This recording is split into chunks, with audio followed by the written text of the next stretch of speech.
വിവോയുടെ Vivo Y73 എന്ന പുതിയ smart phone ഇപ്പോൾ ഇന്ത്യയിൽ ലോഞ്ച് ചെയ്തിട്ടുണ്ട്. ഈ ഒരു വീഡിയോയിൽ നമ്മൾ നോക്കാൻ പോകുന്നത് വിവോ Y73 എന്ന ഫോണിൻ്റെ വിശേഷങ്ങളാണ്. അതിനു മുമ്പ് ഇതുപോലുള്ള വീഡിയോസ് ഇനിയും കാണാൻ താല്പര്യമുണ്ടെന്നുണ്ടെങ്കിൽ ഈ ചാനലും സബ്സ്ക്രൈബ് ചെയ്യാവുന്നതാണ്. പിന്നെ അടുത്ത് വരുന്ന ഒരു ബെല്ലൈക്കണും കൂടി എനേബിൾ ചെയ്ത് വെച്ചാൽ ഞാൻ വീഡിയോസ് അപ്ലോഡ് ചെയ്യുമ്പോൾ തന്നെ നിങ്ങൾക്ക് അതിൻ്റെ നോട്ടിഫിക്കേഷൻ ലഭിക്കുന്നതായിരിക്കും. ആദ്യം നമ്മൾ ഡിസ്പ്ലേയുടെ കാര്യം പറയുകയാണെങ്കിൽ വിവോ Y73 6.44 ഇഞ്ചിൻ്റെ ഫുൾ HD+ ഡിസ്പ്ലേ ആണ് വരുന്നത്. എടുത്തു പറയേണ്ട കാര്യം ഈ ഫോണിൽ അമോലെഡ് ഡിസ്പ്ലേ ആണ് ഉപയോഗിച്ചിട്ടുള്ളത്. അത് നല്ലൊരു കാര്യം തന്നെയാണ്. പിന്നെ ഫോണിൻ്റെ ഫ്രണ്ടിൽ വാട്ടർ ഡ്രോപ്പ് നോച്ച് ഡിസൈനുള്ള നോച്ചാണ് വരുന്നത്. ഇപ്പം നമ്മൾ 20,000 രൂപയ്ക്ക് മുകളിൽ വരുന്ന ഫോണുകളിലൊക്കെ എക്സ്പെക്ട് ചെയ്യുന്ന ഒരു കാര്യമാണ് പഞ്ചോൾ ഡിസ്പ്ലേ. അതുപോലെ തന്നെ ഈ ഫോണിൽ കൂടിയ റിഫ്രഷ് റേറ്റും സപ്പോർട്ട് ചെയ്യുന്നില്ല. 60 ഹെർട്സിൻ്റെ റിഫ്രഷ് റേറ്റുമായിട്ടാണ് ഈ ഫോൺ വരുന്നത്.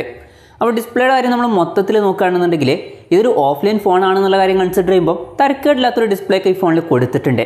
എന്നാലും ഈ ഒരു ഫോണിൽ അറ്റ്ലീസ്റ്റ് പഞ്ചോളോ അല്ലെങ്കിൽ കൂടിയ റിഫ്രഷ് റേറ്റോ അതിലേതെങ്കിലും ഒരു ഫീച്ചറും കൂടി കൊടുത്തിരുന്നെങ്കിൽ കുറച്ചും കൂടി നന്നായേനെ എന്നാണ് എൻ്റെ ഒരു അഭിപ്രായം. പിന്നെ ഈ ഫോണിൽ in display finger print sensor കൊടുത്തിട്ടുണ്ട്. പിന്നെ ഈ ഫോണിൻ്റെ എടുത്തു വരേണ്ട ഒരു ഫീച്ചറായിട്ട് വരുന്നത് ഇതിൻ്റെ വെയിറ്റും തിക്നെസ്സും ആണ്. ഈ ഫോണിൻ്റെ വെയിറ്റ് വരുന്നത് ഏകദേശം 170 ഗ്രാമാണ്. അപ്പോൾ അത്യാവശ്യം നല്ല വെയിറ്റ് കുറഞ്ഞൊരു ഫോണാണിത്. അതുപോലെ തന്നെ തിക്നെസ് വരുന്നത് 7.38 mm ആണ്. അപ്പോൾ തിക്നെസ്സും അത്യാവശ്യം നല്ലോണം കുറവാണ്. അപ്പോൾ നിങ്ങൾ ഈ ഒരു പ്രൈസ് റേഞ്ചിൽ നോക്കുന്നത് അത്യാവശ്യം വെയിറ്റ് കുറഞ്ഞ തിക്നെസ് കുറഞ്ഞൊരു ഫോണാണെന്നുണ്ടെങ്കിൽ ഈ ഒരു ഫോൺ നിങ്ങൾക്ക് കൺസിഡർ ചെയ്യാവുന്നതാണ്. പിന്നെ ഈ ഫോണിൻ്റെ ബാക്കിൽ ഗ്ലാസ് ബാക്ക് ബോഡിയാണ് വരുന്നത്. ഈ ഫോണിൻ്റെ 2 കളർ വേരിയൻസ് ഇപ്പോൾ ഇന്ത്യയിൽ ലോഞ്ച് ചെയ്തിട്ടുണ്ട്. ഡയമണ്ട് ഫ്ലെയറും അതുപോലെ തന്നെ റോമൻ ബ്ലാക്കും. പ്രോസസ്സറിൻ്റെ കാര്യം പറയുകയാണെങ്കിൽ ഈ ഫോണിൽ മീഡിയാടെക്കിൻ്റെ ഹീലിയോ G95 എന്നുള്ള പ്രോസസ്സറാണ് വരുന്നത്. 21,000 രൂപ പ്രൈസ് റേഞ്ചിൽ ഇത് ബെസ്റ്റ് പ്രോസസ്സറാണ് എന്നൊന്നും പറയാൻ പറ്റില്ല. പിന്നെ ഈ ഒരു പ്രൈസ് റേഞ്ചിൽ നിങ്ങൾ ഒന്നും കൂടി ബെറ്റർ ആയിട്ടുള്ള പെർഫോമൻസും കാര്യങ്ങളൊക്കെയാണ് നോക്കുന്നതെന്നുണ്ടെങ്കിൽ മീഡിയാടെക്കിൻ്റെ ഡിമെൻസിറ്റി 800U, സ്നാപ്ഡ്രാഗൺ 768G, അതുപോലെ സ്നാപ്ഡ്രാഗൺ 750G ഇതുപോലുള്ള പ്രോസസ്സറുമായിട്ട് വരുന്ന ഫോണുകളൊക്കെ വരുന്നുണ്ട്. അതിലാണെങ്കിൽ കുറച്ചും കൂടി ബെറ്റർ ആയിട്ടുള്ള പെർഫോമൻസിൻ്റെ കൂടെ 5G സപ്പോർട്ടും നമുക്ക് ലഭിക്കും. അതുപോലെ തന്നെ 19,000 രൂപ പ്രൈസ് റേഞ്ചിൽ പോക്കോ X3 Pro എന്ന ഫോൺ വരുന്നുണ്ട്. ആ ഒരു ഫോണിൽ സ്നാപ്ഡ്രാഗൺ 860 എന്ന പ്രോസസ്സർ വരുന്നുണ്ട്. അതായിരിക്കും പെർഫോമൻസിന് ഈ ഒരു പ്രൈസ് റേഞ്ചിൽ ബെസ്റ്റ് ആയിട്ടുള്ള ഒരു ഫോണ്. പിന്നെ ഇമ്പോർട്ടൻ്റ് ആയിട്ട് ഇതിൽ ശ്രദ്ധിക്കേണ്ട ഒരു കാര്യം ഈ പറഞ്ഞതൊക്കെ ഓൺലൈൻ ഫോൺസ് ആണ്. ഓഫ്ലൈൻ ഫോൺസ് മാത്രം നമ്മൾ നോക്കുകയാണെന്നുണ്ടെങ്കിൽ ഓഫ്ലൈൻ മാർക്കറ്റിൽ 21,000 രൂപ പ്രൈസ് റേഞ്ചിൽ മീഡിയാടെക്കിൻ്റെ ഹീലിയോ G95 എന്നുള്ള പ്രോസസ്സർ അത്യാവശ്യം നല്ലൊരു പ്രോസസ്സർ തന്നെയാണ്. അപ്പോൾ നിങ്ങൾ ഓഫ്ലൈൻ മാർക്കറ്റിൽ ഫോൺ എടുക്കുകയാണെന്നുണ്ടെങ്കിൽ പെർഫോമൻസിന് ഇത് നല്ലൊരു ഫോണായിരിക്കും. പിന്നെ ഓൺലൈൻ മാർക്കറ്റും കൂടി കൺസിഡർ ചെയ്യുകയാണെന്നുണ്ടെങ്കിൽ ബെറ്റർ ആയിട്ടുള്ള ഓപ്ഷൻസും കാര്യങ്ങളൊക്കെ ഉണ്ട്. ആ ഒരു കാര്യങ്ങളൊക്കെ ചെക്ക് ചെയ്യുക. പിന്നെ ഈ ഫോണിൽ 8GB റാം കൊടുത്തിട്ടുണ്ട്. 128GB ഇൻറ്റേർണലും വരുന്നുണ്ട്. പിന്നെ ഈ ഫോണിൽ എക്സ്റ്റെൻഡഡ് റാം എന്നുള്ള ഫീച്ചർ കൊടുത്തിട്ടുണ്ട്. അതായത് എക്സ്ട്രാ റാം വേണ്ട സമയത്ത് ഇൻറ്റേർണൽ മെമ്മറിയിൽ നിന്ന് കുറച്ച് മെമ്മറി എടുത്തിട്ട് റാമായിട്ട് യൂസ് ചെയ്യും. അങ്ങനെ 8GB റാം എന്നുള്ളത് 11GB റാമായിട്ട് മാറും.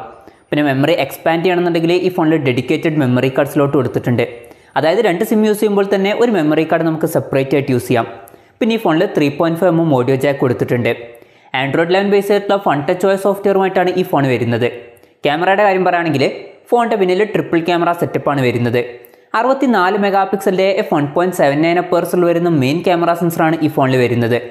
പിന്നെ ഈ ഫോണിൽ 2 മെഗാപിക്സലിൻ്റെ f2.4 അപ്പേഴ്സിൽ വരുന്ന ഡെപ്ത് സെൻസറും അതുപോലെ തന്നെ 2 മെഗാപിക്സലിൻ്റെ f2.4 അപ്പേഴ്സിൽ വരുന്ന മാക്രോ ലെൻസും വരുന്നുണ്ട്.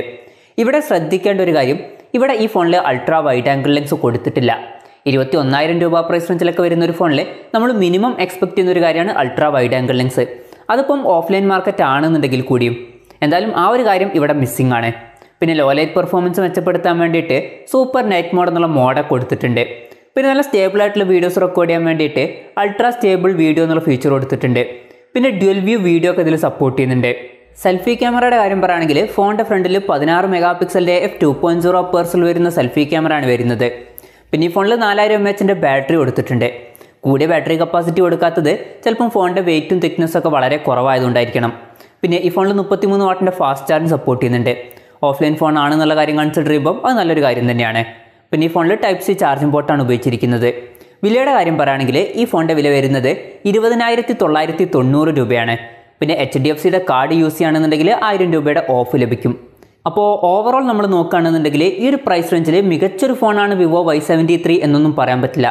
പക്ഷേ നമ്മൾ ഓഫ്ലൈൻ മാർക്കറ്റ് മാത്രം കൺസിഡർ ചെയ്യുകയാണെന്നുണ്ടെങ്കിൽ ഓഫ്ലൈൻ മാർക്കറ്റിൽ തരക്കേടില്ലാത്തൊരു ഫോണാണ് വിവോ Y73 എന്ന ഫോൺ. അത്യാവശ്യം തിന്നായിട്ടുള്ള അതുപോലെ തന്നെ ലൈറ്റ് വെയിറ്റ് ആയിട്ടുള്ള ഒരു ഫോണാണ്. പിന്നെ അമോലെഡ് ഡിസ്പ്ലേ വരുന്നുണ്ട്. പിന്നെ ഓഫ്ലൈൻ മാർക്കറ്റ് വെച്ച് നോക്കുമ്പോൾ അത്യാവശ്യം നല്ലൊരു പ്രോസസ്സറും കാര്യങ്ങളൊക്കെ വരുന്നുണ്ട്. പിന്നെ 33 വാട്ടിൻ്റെ ഫാസ്റ്റ് ചാർജിങ് സപ്പോർട്ടൊക്കെ വരുന്നുണ്ട്. അപ്പോൾ നിങ്ങൾക്ക് ഓഫ്ലൈൻ ഫോൺസ് തന്നെ വേണമെന്നുണ്ടെങ്കിൽ ഈ ഒരു ഫോൺ നിങ്ങൾക്ക് കൺസിഡർ ചെയ്യാവുന്നതാണ്. പക്ഷേ ഓൺലൈൻ ഫോൺസും കൂടി നോക്കുകയാണെന്നുണ്ടെങ്കിൽ ഇതിനേക്കാൾ ബെറ്റർ ആയിട്ടുള്ള സ്പെസിഫിക്കേഷനുമായിട്ട് വരുന്ന ഫോണുകളൊക്കെ വരുന്നുണ്ട്. എന്തായാലും ഈ ഒരു ഫോണിനെ പറ്റിയിട്ടുള്ള നിങ്ങളുടെ അഭിപ്രായം ജസ്റ്റ് ഒന്ന് കമൻറ്റ് ചെയ്യുക.